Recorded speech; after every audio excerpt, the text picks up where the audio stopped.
సుమంటివి నేను మీ సుమంటివి. Legal separation అంటే ఏంటి? అంటే వైఫ్ అండ్ హస్బెండ్ రిలేషన్‌షిప్‌లో ఎక్కువగా మనం వినేటివి. దానికి చట్టాలు అసలు ఏం చెప్తున్నాయి అనేది ఈరోజు మనతో పాటు ప్రముఖ అడ్వకేట్ శశికాంత్ గారు ఉన్నారు. వారి మాటల్లో తెలుసుకుందాం. Hello sir. నమస్తే.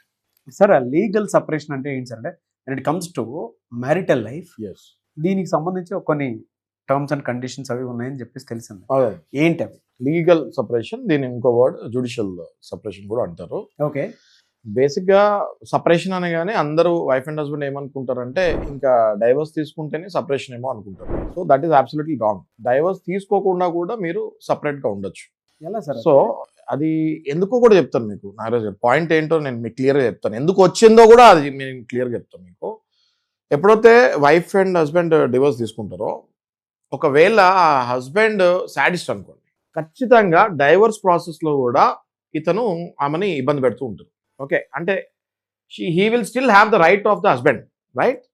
ఇంకా ఆ హస్బెండ్ రైట్స్ ఆయన మీద ఉంటాయి. కాబట్టి ఆమె ఒకవేళ పుట్టింటికి వెళ్ళినా ఈయన పుట్టింటికి వెళ్ళచ్చు, నా వైఫ్ నా ఇష్టం, నేను మాట్లాడాలి, ఇప్పుడు రమ్మనండి బయటకి, ఇలాంటివి ఎన్నో చూస్తున్నాను నేను.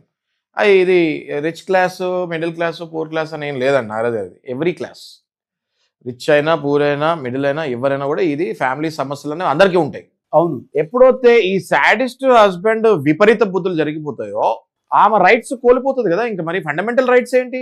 ఆమె షీ కెన్ బి పీస్ఫుల్, అది ఆమె fundamental right, first fundamental right. So ఈ జ్యుడిషియల్ సెపరేషన్ చేసినప్పుడు ఏమవుతుంది అంటే ఒకళ్ళు డిస్టర్బ్ చేస్తానికి ఇంక ఉండదు. దట్ విల్ నాట్ కమ్ అంటే డైవర్స్. మళ్ళీ అంటే ఒకవేళ వైఫ్ ఉంది, నేను నీకు డైవర్స్ ఇస్తాం, నాకు ఇంట్రెస్ట్ లేదు, ఇప్పుడు నేను కొన్నాళ్ళు నేను ప్రశాంతంగా ఉందాం అనుకుంటున్నావు మారే వరకు, అప్పటి వరకు నాకు జ్యుడిషియల్ సెపరేషన్ కావాలి, నేను నీతో ఉండలేను, నీ చిత్రహింసలు నేను పడలేను, నువ్వు తాగొచ్చి కొడుతున్నావు, నువ్వు వేరే ఎవరెవరినో తెచ్చి ఇంట్లో పెట్టుకుంటావు నా కళ్ళ ముందు, ఐ డోంట్ వాంట్. మళ్ళీ నీకు డైవర్స్ ఇచ్చేస్తే నువ్వు ఫ్రీ అయిపోతావు, నువ్వు వెళ్ళి పెళ్లి చేసుకుంటావు, లేకపోతే తిరుగుతావో, నా జీవితం నాశనం చేస్తావు. కాబట్టి నేను నీకు డైవర్స్ కూడా ఇవ్వను, నాకు జ్యుడిషియల్ సెపరేషన్ కావాలి అని కోర్టులో అప్లై చేసుకోవచ్చు. ఇది చాలా వండర్ఫుల్ ప్రొవిజన్ అండి for a family to be get united again. ఇప్పుడు ఈ జ్యుడిషియల్ సెపరేషన్ లో అడ్వాంటేజెస్ ఏంటి, డిసడ్వాంటేజెస్ ఏంటి అన్నది నేను మీకు చెప్తాను. షూర్. ఈ జ్యుడిషియల్ సెపరేషన్ లో ఫస్ట్ అడ్వాంటేజ్ ఏంటి అంటే they will remain as wife and husband, but they will not have the rights of wives and rights of husbands. Okay. అంటే హస్బెండ్ వైఫ్ ని బలవంతంగా ఫిజికల్ గా కలవడం కానీ, లేకపోతే ఎప్పుడు పడితే అప్పుడు కలుస్తాం కానీ, మాట్లాడతాం కానీ, టచ్ చేస్తానికి కూడా ఉండదు. It is judicially separated. This is one big advantage for wife. అంటే ఇక్కడ మనం వైఫ్ బాధితురాలుగా చూసుకుంటే big advantage for the wife. Husband అయితే హస్బెండ్ అయితే హస్బెండ్ కండి, ఎనీ ఆఫ్ వైస్ వర్సా. అలాగే వైఫ్ కి జ్యుడిషియల్ సెపరేషన్ లో కూడా అడ్వాంటేజ్ ఏంటి అంటే she can still apply for the maintenance, she can still get that monetary relief. ఇది ఒక పెద్ద అడ్వాంటేజ్. అంటే డబ్బులు వస్తాయి, అటు భర్త చిత్రహింసలు పడే అవసరం ఉండదు. Okay, they are two things. ఈ బేసిక్ గా ఇది చాలా పెద్ద అడ్వాంటేజ్. పీస్ అన్నది ఆటోమేటిక్ గా థర్డ్ పాయింట్, పీస్ అన్నది ఆమె మైండ్ లోకి వచ్చేస్తుంది. ఇది కనుక చూసుకుంటాం. డిసడ్వాంటేజెస్ కనుక నెక్స్ట్ ఆలోచిస్తే మేజర్ డిసడ్వాంటేజ్ ఏంటి అంటే ఒకవేళ ఈ వైఫ్ కనుక వేరే సంబంధంలో ఉంటే, ఆ టైంలో హస్బెండ్ కనుక జ్యుడిషియల్ సెపరేషన్ తీసుకుంటే వేరే సంబంధంలో ఉన్న వైఫ్ని ఇంక ఈయన కంట్రోల్ చేస్తానికి ఉండదు. సిమిలర్లీ హస్బెండ్ కనుక వేరే సంబంధంలో ఉంటే ఈ జ్యుడిషియల్ సెపరేషన్లో ఇంక నువ్వు హస్బెండ్ని కంట్రోల్ చేస్తానికి ఉండదు. ఆయన ఎటైనా తిరగచ్చు, జ్యుడిషియల్ సెపరేటెడ్ కదా. He has his fundamental rights, she has her fundamental rights. So ఇదొకటి డిసడ్వాంటేజ్ అండి. మనం సహజంగా చూసుకుంటే majority of the marital cases breakup అయ్యేది ఫస్ట్ రీజన్ ఎక్స్ట్రా మ్యారిటల్ అఫేరే. అందరం గుర్తుపెట్టుకోవాల్సింది ఏంటంటే first reason is extra marital affair only.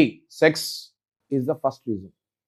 Okay, second కనుక మనం తీసుకుంటే మనీ, డబ్బు, ఆస్తి, అంతస్తులు, సుఖాలు, కోరికలు, విపరీతమైన వ్యామోహం డబ్బు పైన. సెకండ్ రీజన్ ఇది. There is no other reason అండి నారాజు గారు ఈ భూప్రపంచం మీద ఇద్దరు విడిపోతానికి. ఇంకో మూడో రీజన్ ఏంటంటే ఇద్దరులో ఎవరో ఒకరు చచ్చిపోవాలి. ఓకే, అది డైవర్స్ కిందకి రాదు. కాబట్టి ఈ రెండు రీజన్లు, ఒకటి వేరే మహిళ ఎంటర్ అవుతామో, వేరే పురుషుడు ఎంటర్ అవుతామో, ఇంకోటి డబ్బు మీద విపరీతమైన వ్యామోహం, భార్య కోరికలు తీర్చలేని భర్త, భార్య ఉండలేక వెళ్ళిపోతాము. లీగల్ సెపరేషన్, జ్యుడిషియల్ సెపరేషన్ ఎట్లా ఉందో దానికి ఇంకొక వర్డ్ ఉంది, డెజర్షన్ అని. దానికి చాలా మంది కన్ఫ్యూజ్ అవుతూ ఉంటారు. There is a difference between desertion and legal separation. Legal separation మనం చట్టప్రకారంగా తెచ్చుకుంటాము, కోర్టు ఆర్డర్ ఇస్తుంది, చట్ట ప్రకారంగా వీళ్ళు కొన్ని రోజులు డైవర్స్ లేకుండా విడిపోయి ఉంటారు, ఒకళ్ళనొకళ్ళు డిస్టర్బ్ చేసుకోకుండా. వేరేస్ డెసిషన్ అంటే ఏంటి అంటే భార్య కానీ భర్త కానీ ఒక పార్ట్నర్ని వదిలేసి 2 సంవత్సరాలు ఏ రీజన్ తెలియకుండా కనిపించకుండా వెళ్ళిపోతే అది డెసిషన్ అంటారు. ఆ ఒక్క రీజన్ చాలు, ఎవరైతే వదిలేసి వెళ్ళిపోయారో వాళ్ళకి డైవర్స్ ఇచ్చేస్తానికి అదొక్క రీజన్ చాలు. So that is the difference between decision and judicial or legal separation. ఇది చాలా మంది కన్ఫ్యూజ్ అవుతూ ఉంటారు. డెసిషన్ అంటే చాలా మందికి కామన్ పబ్లిక్ లో అపోహ ఏంటంటే ఊరికే అంటే అంటే అంత తెలియక మాట్లాడుకుంటూ ఉంటారు ఏంటంటే ఒక 7 ఏళ్ళు కనిపించకుండా వెళ్ళిపోతే ఇంకా మొగుడు డెసిషన్ అంట కదా అనేసి. 7 ఏళ్ళు కాదండి, 2 ఇయర్స్ మీ పార్ట్నర్ మీకు తెలియకుండా సంబంధం లేదు ఏం చెప్పకుండా రూపాయి ఇవ్వకుండా ఎక్కడున్నాడో తెలియకుండా వెళ్ళిపోతే అది అడవికి వెళ్ళి డెసిషన్ అంటే ఏంటంటే అడవిలోకి వెళ్ళిపోయినట్టు. అలాంటప్పుడు ఖచ్చితంగా ఆ ఒక్క రీజన్ చాలు to prove that he is no more present with me from last 2 years. It will come under desertion అని చెప్తానికి ఒక రీజన్ చాలు, వాళ్ళకి ఈజీగా డైవర్స్ ఇచ్చేయచ్చు. చాలా మందికి ఏంటంటే వైఫ్ అండ్ హస్బెండ్ లో ఒకళ్ళకొకళ్ళు పడినటువంటి వాళ్ళకి కొద్ది రోజులు ఇలా ఉందాము జుడిషియల్ కస్టడీలో అని చెప్పేసి అనుకొని ఉంటాం. కరెక్ట్ అండి. రైట్. అంటే ఇప్పుడున్న దాంట్లో అయితే ఇప్పుడున్న ట్రెండ్ ప్రకారం అయితే 100% ఎస్. వాళ్ళు ఒక చోట ఉండి కొట్టు చచ్చే కంటే కూడా ఒకళ్ళొకళ్ళు అర్థం చేసుకోవడానికి కొంత గ్యాప్ తీసేసుకొని ఏది అది కూడా పెద్దల సమక్షంలో ఈ పాయింట్ చెప్పబోతున్నారు, చాలా కరెక్ట్ పాయింట్ తీశారు మీరు. ఈ జ్యుడిషియల్ సపరేషన్ అనేది లీడ్ తీసుకోవాల్సింది పేరెంట్స్. వాళ్ళకి ఈ ఆలోచన రాదు.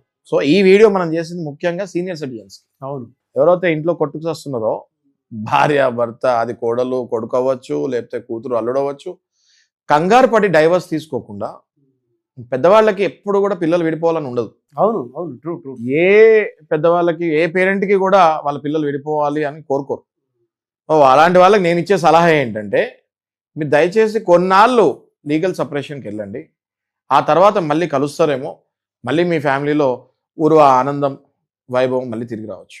Very good information. Anyways thank you so much sir.